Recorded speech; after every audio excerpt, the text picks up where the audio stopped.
السلام علیکم ورحمۃ اللہ تعالی وبرکاتہ۔ آج کی اس ویڈیو کے اندر ہم ایک بہت ہی ضروری مسئلے پر بات کرنے والے ہیں۔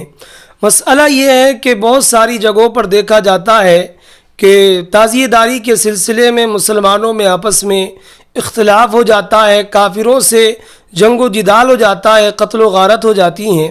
تو اگر کسی مقام پر، کسی جگہ پر مسلمانوں اور کافروں کے درمیان تعزیہ داری کے سلسلے میں اختلاف ہو جائے، جنگ و جدال ہو جائے اور اس کی وجہ سے کسی مسلمان کی کافر کے ہاتھوں موت ہو جائے تعزیہ داری کی ترویج کے لیے، تو یہ جو مسلمان کافر کے ہاتھ سے مرا ہے، انتقال کرا ہے، کیا یہ کافر کے ہاتھ سے مرنے والا مسلمان شہید کہلائے گا؟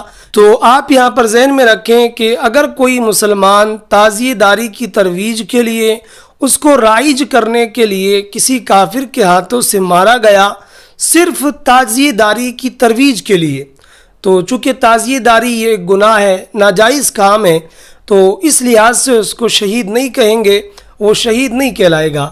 لیکن مان لیں کہ اگر دونوں کے درمیان اختلاف ہوا، کافروں کے اور مسلمانوں کے درمیان، جس کی اصل وجہ تو تعزیہ داری ہی ہے، لیکن کافروں نے جو اختلاف کیا اس کی وجہ یہ نکلی کہ ان کا مسلمان ہونا کافروں پر شاق گزرتا ہو، گراں گزرتا ہو۔ اب جو مسلمان یہاں پر کافر کے ہاتھ سے قتل ہوگا، مارا جائے گا، تو وہ شہید کہلائے گا۔ چونکہ یہاں پر اسلام اور کفر کا معاملہ ہے، تو ایسی صورت میں جب کوئی مسلمان مارا جائے گا تو اس کو شہید کہیں گے۔ تو امید کرتا ہوں جو بھی میں نے بیان کیا وہ آپ پر واضح ہو گیا ہوگا۔ تو گزارش کرتا ہوں کہ اگر آپ چینل پر نئے ہیں تو اس کو سبسکرائب کر لیں اور ویڈیو کو زیادہ سے زیادہ شیئر کریں۔ ملتے ہیں کسی اگلی ویڈیو کے اندر، تب تک کے لیے خدا حافظ۔